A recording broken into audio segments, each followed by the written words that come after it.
When people look back at the end of a relationship, they often ask one question: how did you not see it? But the truth is, most of the time, you don't see it. You just don't understand what you're seeing yet. We imagine red flags as something obvious, something dramatic, something that immediately tells us, leave. But sometimes they're much quieter, a feeling, a pattern, a moment that doesn't make sense, but you can't explain why.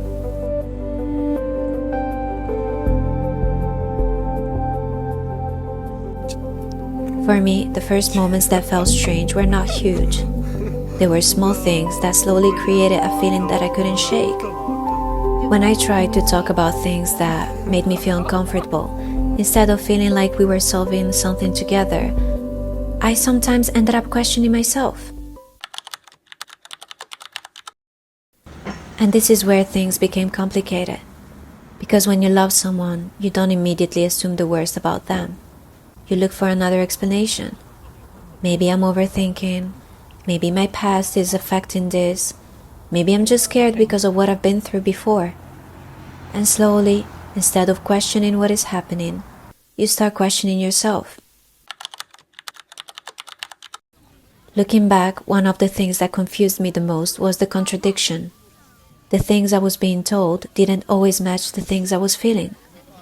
I was told that trust and security were important, that someone should be confident enough not to feel threatened.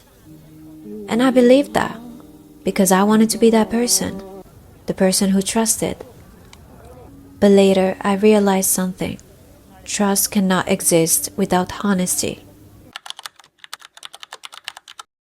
The reason I ignored these signs and many others wasn't because I didn't have intuition. It was because I couldn't believe the alternative.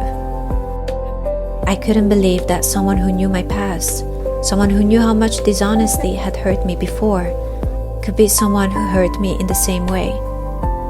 Sometimes we don't ignore signs because we're naive. Sometimes we ignore them because accepting them would break the reality we were holding on to. My friends noticed things that I didn't want to see. They questioned things I was trying to explain away. But when your heart is attached to a person, logic doesn't always win. And the hardest part wasn't realizing there were signs. The hardest part was realizing how much I had convinced myself not to believe them. And then came the moment where I could no longer explain it away.